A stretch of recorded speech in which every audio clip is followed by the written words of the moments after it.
Streets 993, your choice of hip hop and R&B. C-Dub is up in here, and I got this man, Mr. Terrence Blakely. He's gonna give you some information about home improvement needs. Everything that you need to know about home improvement needs. Anything about contractors, about your house, doors, decks, remodeling. This is gonna be a long series of things you need to know about home improvement for your house. Mr. Terrence Blakely, thank you for joining us on the show today. Glad to be back. Glad to just dispense some knowledge after 30 years in the business and currently pressing towards 31st. Okay. Just a blessing to be here. That's awesome, man. For the people who don't know who you are, tell the people and the viewers that's listening a little bit about you and how you got off into the lumber yard. Short story, a long story. Give us a short story. I encourage individuals to look at the past, the past videos where I gave a in-depth biography. But essentially, I'm a former United States Marine. Okay. Currently a local pastor. I've been pastoring for almost 20 years, and been in the building industry for 30 going on 31 years, and all the way from hands-on to loading lumber, designing houses, building houses, and on the business end, running the operations of one of the top big box home improvement stores. One of them was close to here in Franklin. Really? Okay. I'm not going to say that. In that particular year that I was there, we broke the records of sales. Had a very strong contractor in retail in the Franklin area. Okay. And one store of the year. See, I didn't share that on the last video. And so I'm very familiar with this area, but they brought me in to excel the knowledge and the sales and the contracting arena. So I have sales experience and also hands-on experience, and I currently own my own lumber company to where we I do designing, engineering. We do the sticks and the bricks and things of that nature. Well, not bricks, sticks. But what we mainly focus in on now, because I sit in between 3 big box stores and things of that nature. I'm not in the volume this time in point in my life. I'm into helping individuals and helping empowering them to make quality lifelong decisions in the projects that they're trying to create. And also I design and create and install myself. I don't hire anybody out to do that. Okay. Stone countertops. So if you're interested in that, which will give you a little bit of different flavor from your marble, your quartz, and your granite, just check us out on my Facebook page, Shopper Lumberyard. You could call, stop by, but I also import exotic lumber. So if you're looking for that special piece of wingate, tiger wood, canary wood, Bolivian rosewood, zebra wood, and on and on and on, in addition to the locale domestic walnut, white oak, red oak, maple, wormy maple, aka ambrosia maple, give us a look. Come down and take a look. We'd be more than glad to spend a lot of time with you. And if you don't buy anything, that's not the goal. I just want to make you another family member. And I just enjoy sharing my knowledge to empower potential, not customers, but family members. I know that's right. I know some of you guys like, I didn't know there's that many types of wood. You know? Me neither. That's why we on the show. We talking about it. Okay, so it's going to be a long list of series of things that we're going to help you do some home improvement, get the knowledge that you need so you can make that educated decision on things for your house. So today on the show, we're going to be talking about decks. All right, some people have decks, some people leaning decks, some of your decks is staining, some of you guys got wood chipping all in there, got the nails hanging out, some of y'all is leaning like an Eiffel Tower, but we're going to get off into some decks and some things you can do to better your investment for your house. So let me kick it off with what are some common problems homeowners encounter with their decks? Essentially, they weren't built correctly. They wasn't built correctly. They weren't built correctly. So there's a in the words of Keith Sweat, there's a right and a wrong way to build a deck. Absolutely. Just because something looks like a deck, smells like a deck, it may not be structurally a deck. And here's what I mean by that. when we're talking about, let's take, for example, your corner post. I'm going to simplify it to where you know which part of the deck I'm referring to. Okay. And a lot of locales, when we're talking about the corner post, it used to be 15 years ago, a 4x4, which is technically 3.5 by 3.5, would be your corner post and post that individuals would use. In a lot of codes nowadays, you cannot use them if they're so far off the ground. And I mean, I'm talking about 3 foot off the ground. Why is that? Well, again, as in my previous videos and things of that nature, we discussed wood expands and contracts. And a 3.5 post that some individuals want to put 8 foot off the ground, what essentially happens when the weather gets to it and we forget to seal it, and we forget to treat it, what happens is it checks and then it twists almost like a pencil. Yeah. Or a pretzel. And it starts bowing and things, and you come out one year and what the world didn't happen to my deck? Well, they're failing. Why is that? Because technically 6x6s should have been used. So you have a bigger piece of wood that you could span higher and for longer distances, which is resistant from it twisting and warping and things of that nature. And we talking about the post, the right? Post, the corner of the post. You'll have them on your handrails, the top of the handrails, the 4 corners, depending on the size of the deck, on the 4 corners of the deck. That's one area to look at. Will fail. The other thing is your joist. Now, you can try to skimp and save on your floor joist, but what will happen is individual, even codes will allow you to span, and that what I mean is clear span without having a support post underneath, depending on the height or the depth of the board, only so far. So let's take, for example, you're trying to run your floor joist a clear span of 12 foot. On the span charts and the codes, it may say you could run it up to 11.9. I'm not sure what it is now, but I definitely, if I'm running 12 foot, I would definitely not run a 2x6 as far as my floor joist. Why is that?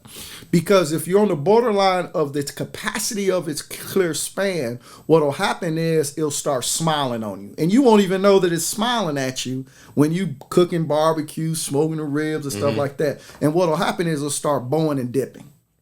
That's the smile factor. So this is without the beam in the middle, right? That's without the beam under, like the center of the span. Yeah. Absolutely. So what'll happen is a lot of people build decks without that in the middle. Absolutely. Depending on the size. Depending on the size, they'll drop. I've seen went out to some job sites and had to replace where they'll try to run 14 foot, 16 foot 2x6s. To where you can clear span that without a support beam underneath, or what some may call drop girder, things of that nature. But it has to be a bigger size floor joist, like a 2x10. I think a 2x10 could span 16 foot clear span without having a post up underneath, which means more money. So you could skip and skip over that, but the deal is you're gonna pay for it later on. So a lot of that's another place to fail. Another place that fails, and me and you were talking off camera, is the simple fact you've got a band that wraps, and if you envision your deck, you've got a band that wraps around the outside of your deck. And so these floor joists are connected to this band. And so I see a lot of places that fail is they don't use joist hangers. And you may be saying, what is a joist hanger? Joist hanger is a bracket that you find in any big box store that sits like a saddle. And that floor joist sits up and is made out of commercial steel that it sits up in there. And you screw or nail, they make joist hanger nails that's galvanized that will not rust. And they go in the pre-slotted holes on that joist. Okay. So you've got maybe 8 points of contact per joist hanger on that floor joist, which is going to secure that to the band. Not a simple toenail. And for us that's been in the game for a long time, we know what toenailing is. And basically you try to line up the nail at an angle and try to shoot it through the wood to hit the band. Sometimes that works, but oftentimes it doesn't. That'll split the wood, right? It'll split the wood. And so you're relying on the individual to toenail it. Now, let me backtrack. Some deck builders do put a ledger underneath, and that works as well and works just as good as a joist hanger. And a ledger is essentially they put a strip or band of wood at the bottom and have the joist sit on that band. So that's good. So I don't want to dissuade you into thinking that there's the only way is joist hanger. So there are other ways, but you want to make sure there's several points of contact, because when somebody's walking on there, you have a family reunion, that's a lot of weight that's on that Especially joist. when you get like 8 or 9 Absolutely. family members. And you heard about throughout the years where in a lot of apartment complexes, things like decks failing. Mm-hmm. What do you think failed? The floor joist. Yeah. That's the thing. And so you got to investigate whether was the span too far and various other factors, whether joist hangers, and a lot of places is codes now where you have to use joist hangers. But what happens is person builds a deck at their house, they don't pull a permit, so there's nobody to check behind. A guy gives you an outstanding price, you think it's a real good deal, but it's an inferior product. He just putting something together cheap just to get you And money. and you see that like, it's a great amazing. deck. Yes. But then you wait 5 years down the road. Absolutely. And Absolutely. The other thing is that I encourage individuals, do not go cheap. If you're using wood, and we can get in a little bit different materials, but we're just going to talk because wood, most folks put wooden treated decking boards on decks. Great. And you'll see at the big box stores, 8-footer costs $5.99, $4.99, $6.99. Great for 8-foot piece of, but what you're getting, what you got to understand what you're getting. Look at, and here's the deal. They're not attempting to trick you or mislead you, because everything has to be stamped. Right. It's just that enough people aren't empowered with the knowledge, wisdom, and understanding for when they go in to say, what am I purchasing, and is there a better product? So when you go in there and you see them great prices, understand what you're getting. You're getting a product that has some knots. So you could take your time and you'll go in these big box stores and you'll see half the lumber thrown on the ground.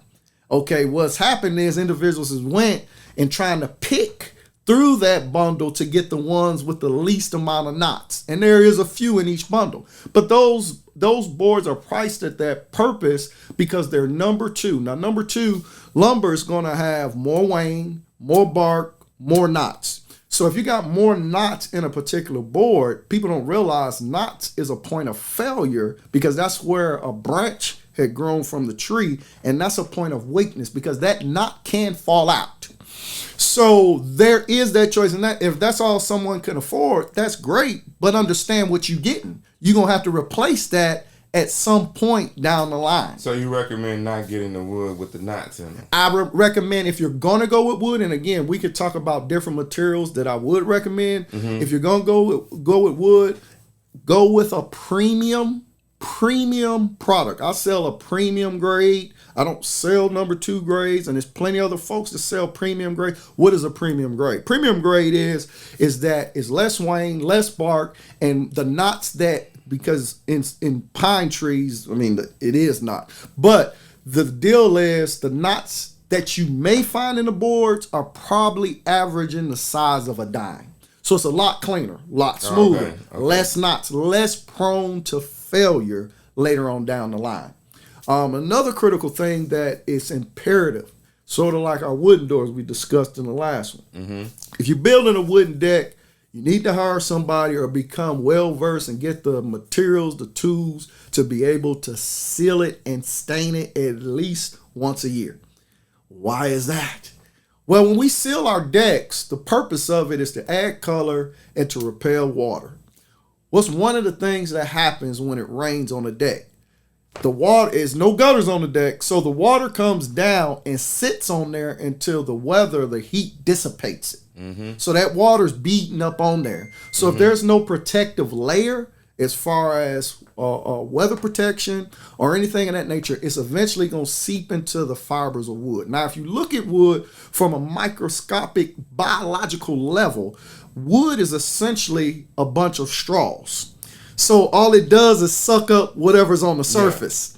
So it's pulling in all this. So if that wooden deck is not treated, not sealed, not protected, all that wood is going to do is go inside the fibers of the wood. But what will it eventually do once it bypasses all the treating process?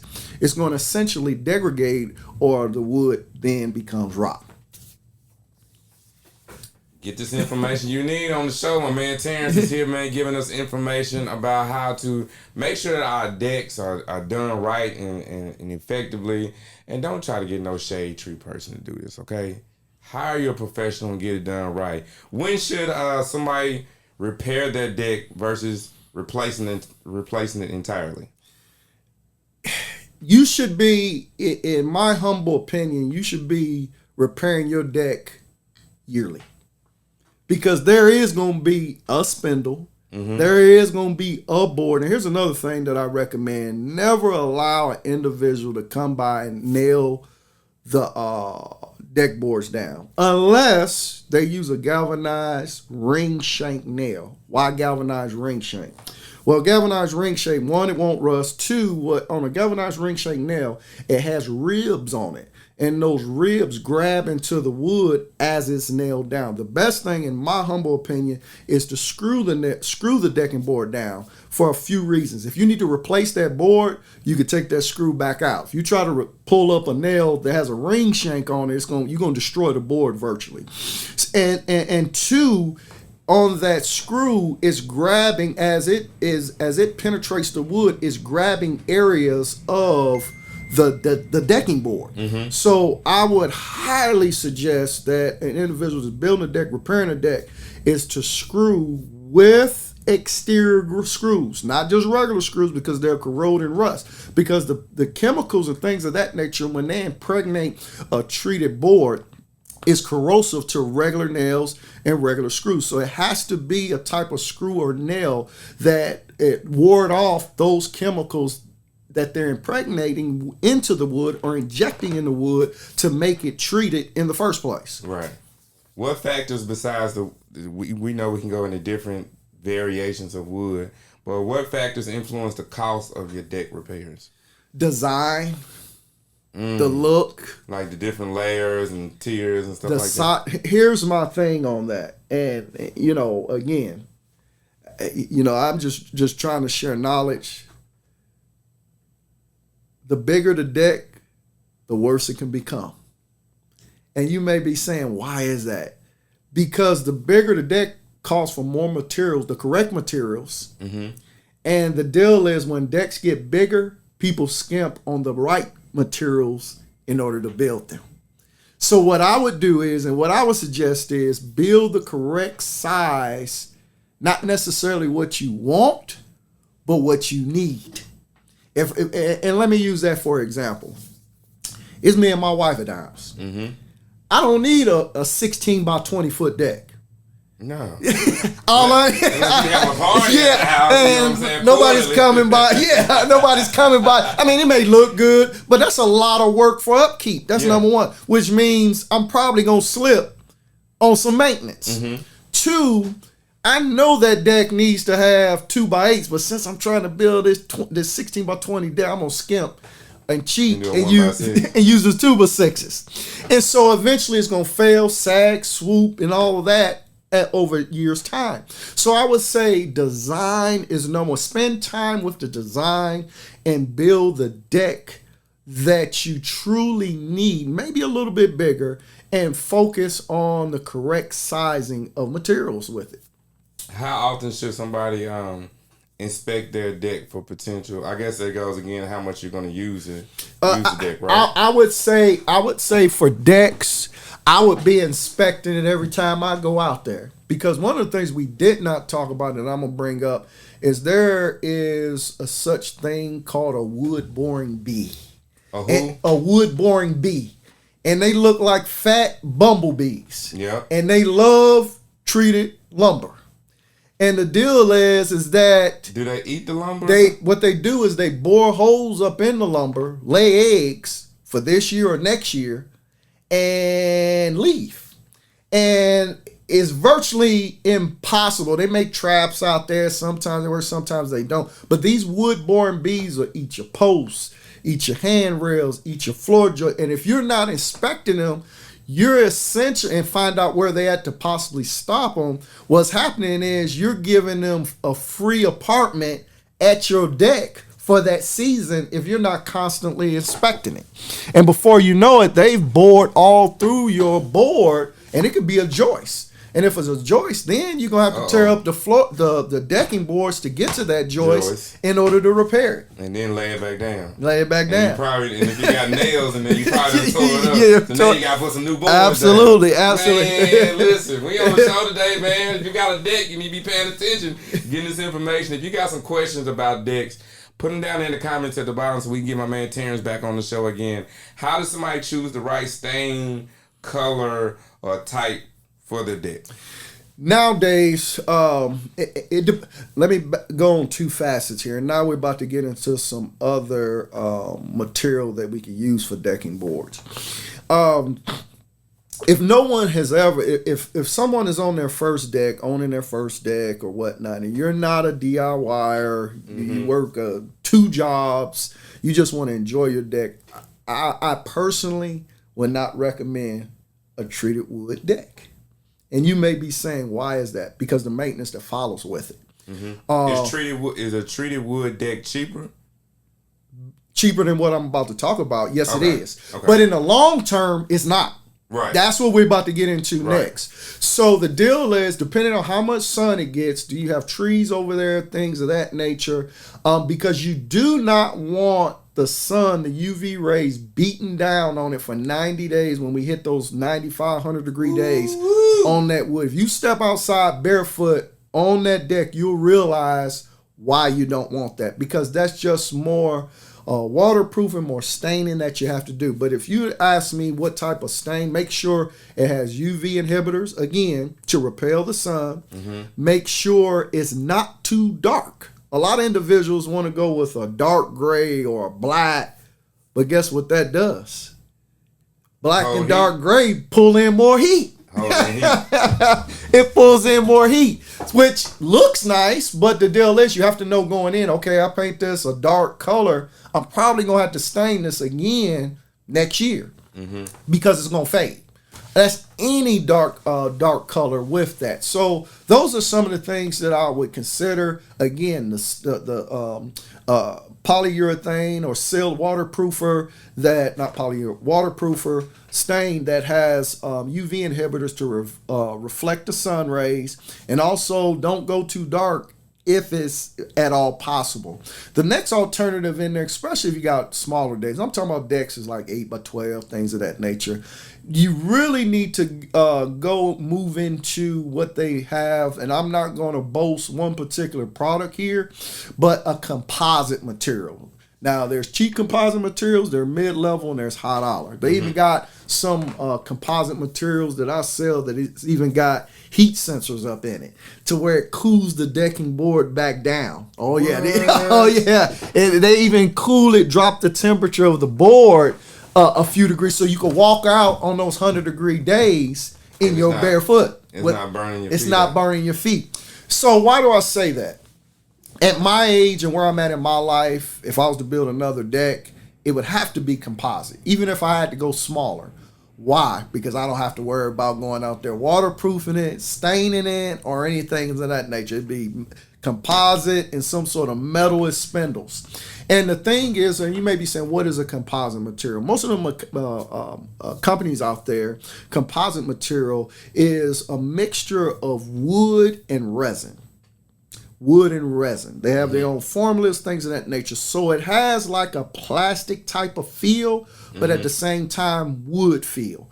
They, from when I first started, they have come leaps and bounds with the different styles, the stains, things of that nature that come in. But once you do that, unless there's a manufacturer breakdown, you're done.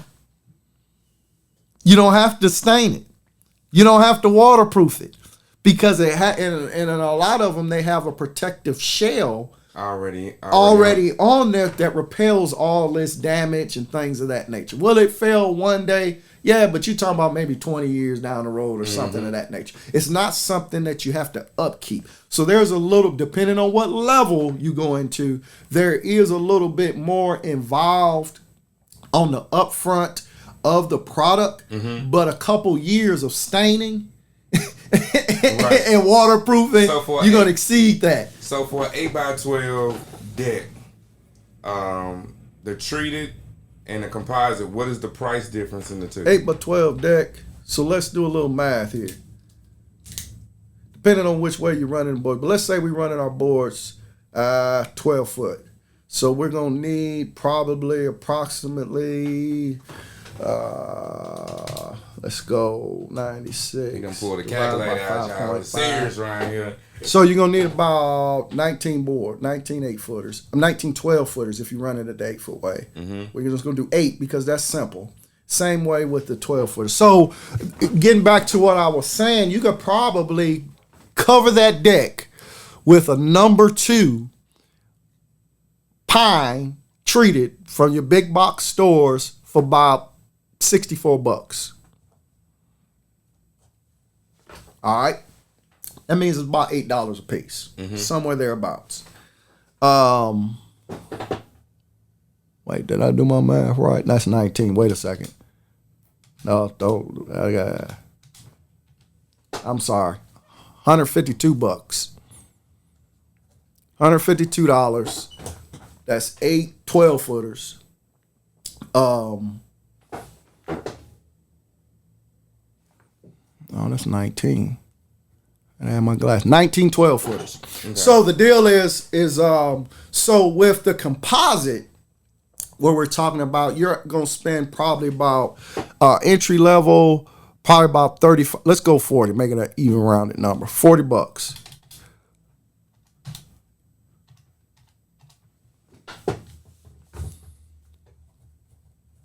About $760. So it's $760 on one end, $152 on the other. Yeah, but the 152 may be cheaper, but you're gonna be staining. You still gotta stain. You still gotta stain it after that. The money you spend staining, they're compensated on the set. And then you still gotta do it the following year, and then the following year, and then the following year, staining and sealing it. See, a lot of folks don't realize staining and sealing is not a one-time thing. In some areas of the country, it may be two times a year you have to do it, depending on the heat, the weather, and things of that nature.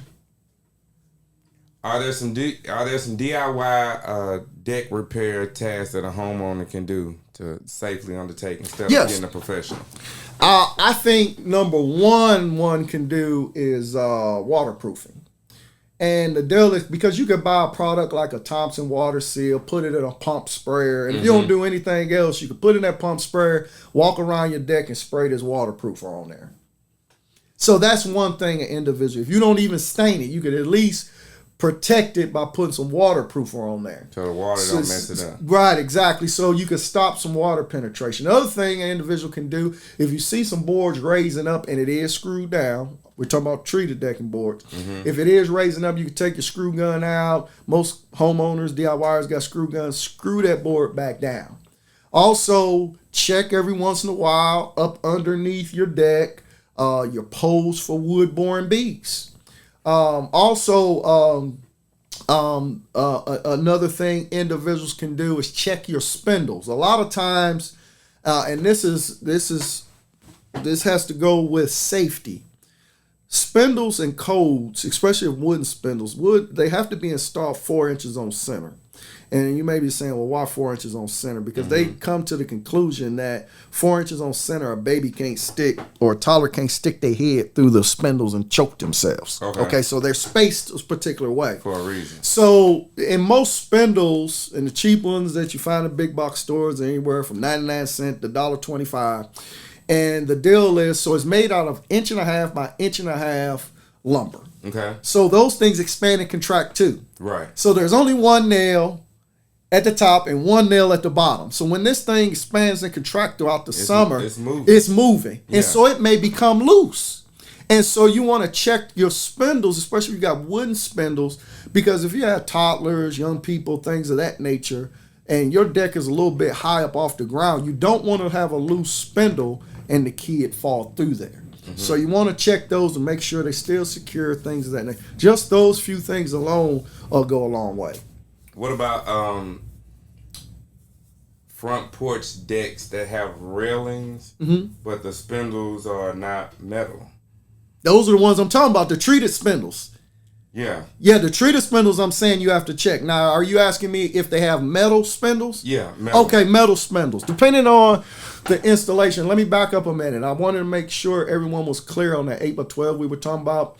We were talking about 8-foot boards, 12-foot boards that you could purchase for about $8 treated and about $35 each for the composite. So I want to make sure everyone understood that. Okay. But going back to your metal, what you make, and it depends on the manufacturer and how their system is. Some go into the wood where they have plugs, some are just screwed and things of that nature. But to check those are quite simpler to do because you could just go by real quick and just touch them to see if they're loose. If they're face mounted on the metal spindles, all you got to do is tighten up the screw.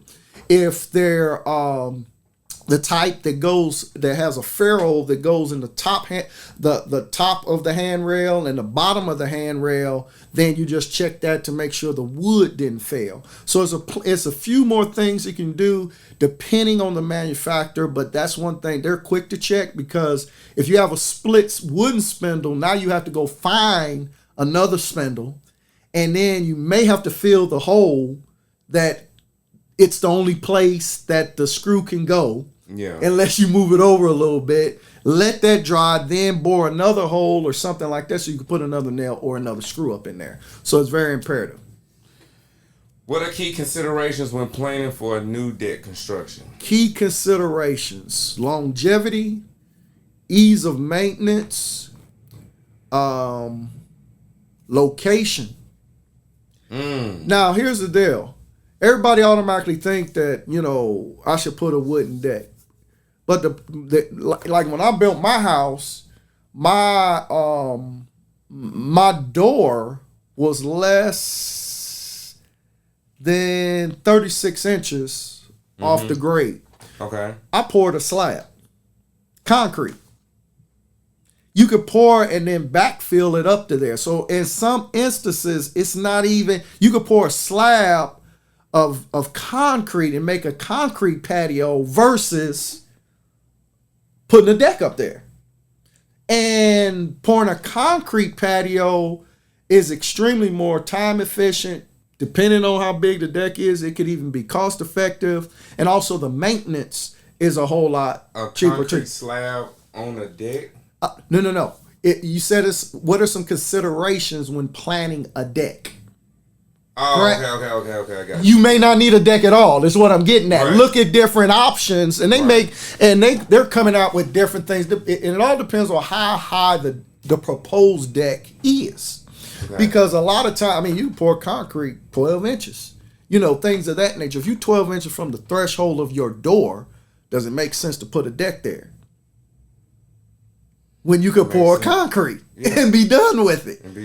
It depends. When we're talking about decks, look at all your options. They even got stepping stones out now where you could put a base of sand on it, lay the stepping stones on, and that becomes your patio. So it's a lot of things. Check to make sure that we're really talking about a deck when you're in that particular market. But location, and if you're going to materials, the ease of those materials. A lot of times, it's up high on the second story. And one of the things you have to consider is where's that water going when it goes through the deck boards? Is it a drainage system that needs to be put in? They make these where the drainage system, when it falls, it moves that water away from underneath your deck. Because normally if somebody builds a 2-story deck on a second story, especially if the grade is real tall, well then they pour in a pad underneath, and they may hold barbecue events or a storage or something up under there. If you don't put that drainage system that's on that deck up there, all it's going to do is pour on you as that's going on above your deck. So you have to take that in consideration. If it's real high, where's that water going? You don't want it to fall directly on your foundation because that could erode your foundation. You don't. If you're using up under the deck as storage, well, that water is coming down through those deck boards eventually, and water's going to put there. So you want to put some sort of underneath deck drainage system so it can move that water away from there. The other thing is check the contractor. Check the contractor. Check the contractor. Because here's the deal. Be knowledgeable, because when they're building your deck, you want to make sure you check behind them. It's code in a lot of places now to where you got to put joist tape down there. And it's a rubberized type of tape that goes over the joist. It goes over the top of the joist before you put the decking boards down. Why is that? Because for years, before they came out with this product, and let me say this, good contractors would put something there anyways, but that joist tape is for when that water penetrates through that wooden deck board and goes and sits right on top of your floor joist. Before they put a membrane on there, it would eventually rot out the joist. Yeah, that makes sense. Because the water's coming off the deck board and just sitting sitting there for first year, second year, third year, fourth year, 10th year. And eventually you have a rotted out floor joist and you trying to figure out how it happened. So how do you keep the water from getting to the floor joist? Well, what they make now is, and years ago we used to put, for those concerned contractors, we used to put roof flashing or something of that nature on there, which would deflect the water. But now they have joist tape, floor joist tape, and it's like a rubber membrane, and it sits on and it sticks to the wood. And so then you put your decking boards on there. So when it rains, it hits that rubber membrane and flashes the water off. Okay. So it doesn't sit on top of that floor joist anymore. So if a contractor, you hire somebody and they're building your deck, one of the first questions you want to ask is, what size posts are you using? And are you using joist tape? And if they don't know what that is, they probably shouldn't be building your deck. That's a red flag right there. That's a red flag. I was going to get into that. Give us some more questions that we should ask our contractor before building a new deck.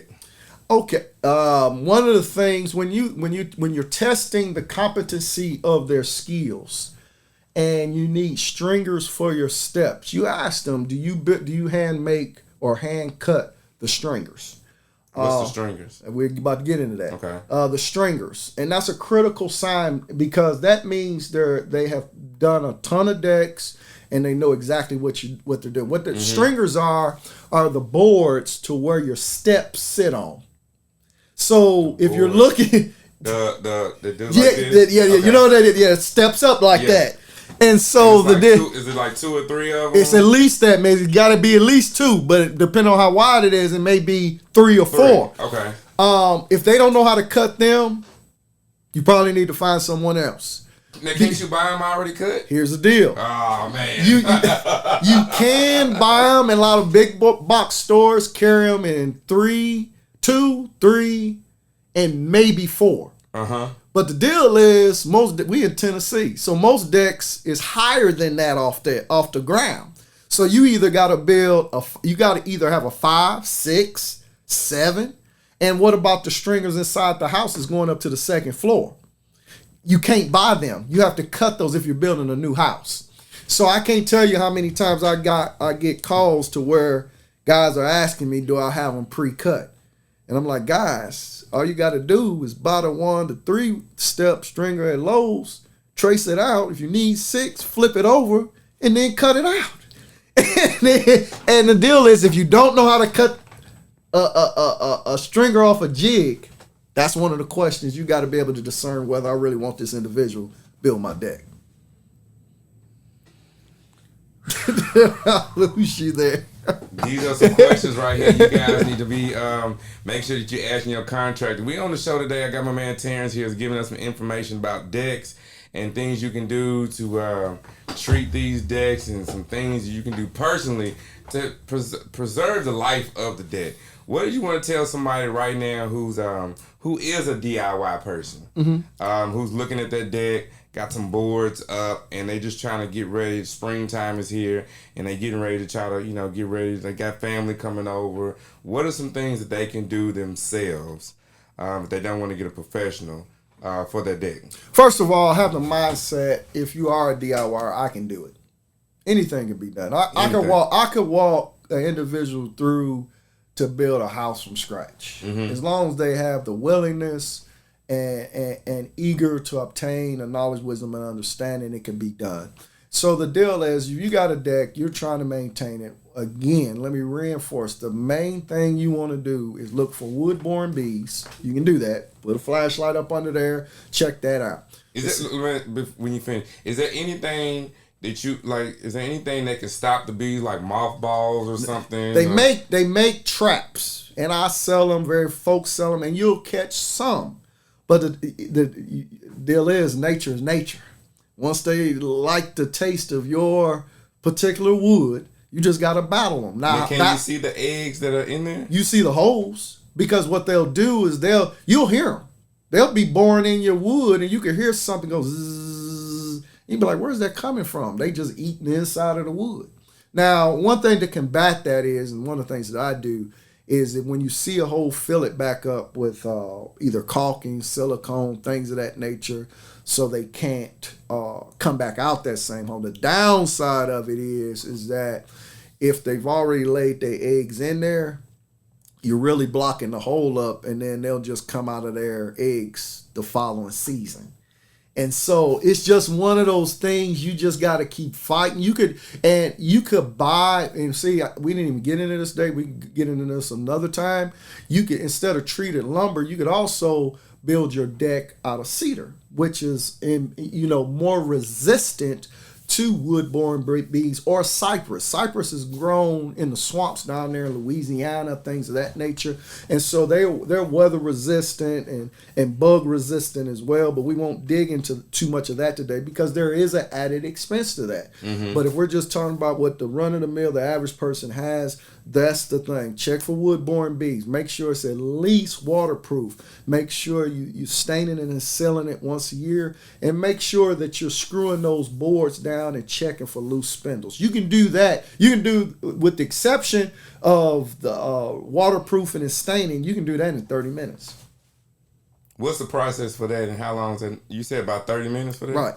The process of what we're talking about as far as things they can do. Yeah, well, the staining part. Oh, the staining part is not going to take that. I said with the exception of staining. Oh, okay. Because now let's get into the staining process. Now you got me. So what we talking about is the average person may assume that once you stain a deck, seal a deck, stain a deck, that you can, when it's time to do it again, all you got to do is pull out that old 5-gallon bucket, get your brush out, and get to staining and doing that again. Wrong. Wrong. You educated me today, because I thought I was going to get me a roll. No. Because what we fail to realize is, and we can look at our cars, our newly washed wax cars, after about 3 or 4 days. If you look at the side of them, what's on them? Dust. Dirt. Well, what do you think is on your deck after a year? Dirt. Dust. Sap. Soot. So the thing is that those decks have to be cleaned first.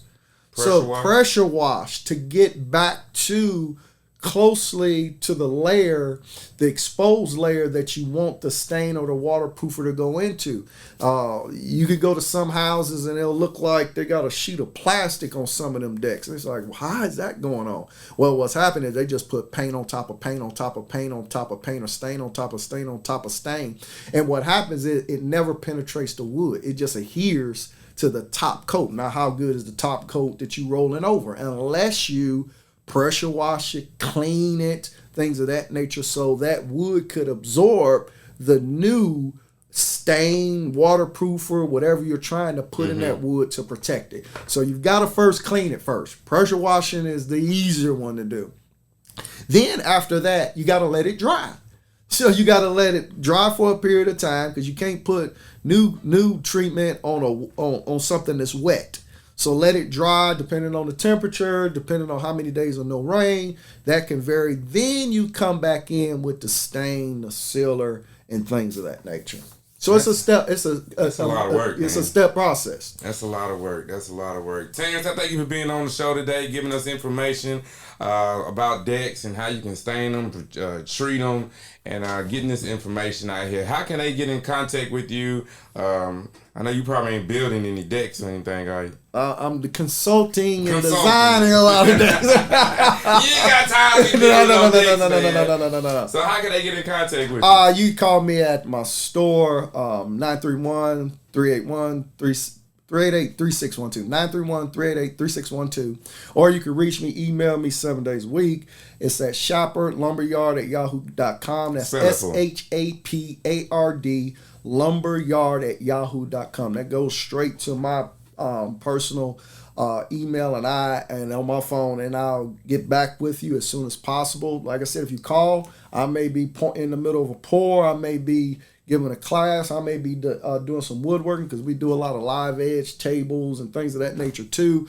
But I'll get back to you as soon as I can to assist and help any way I can. And it goes back to the old adage, knowledge is power, and I want to empower as many people as it is. You know, everybody doesn't drive down to Columbia to purchase from me, but the deal is I get satisfaction off the simple fact that they call and they trust me for my advice, right? And they execute where I try to lead them to, and that's a better feeling because they're family. I want to make sure family's taken care of, whether they purchase from me or not, but they checking the contractors and they have a solid product that'll last with them throughout the decades. Thank you, Terrence, man. Make sure you guys follow me on Instagram at IamDJCDub. That's at IamDJCDUB. And make sure you guys subscribe to our YouTube channel as well at Streets993. Terrence Blakely with Shaper Lumberyard is here on the show, man. Thank you so much for joining us. Thank you for having me today. We'll be back. And we'll be back, and I'll see you guys in the next video.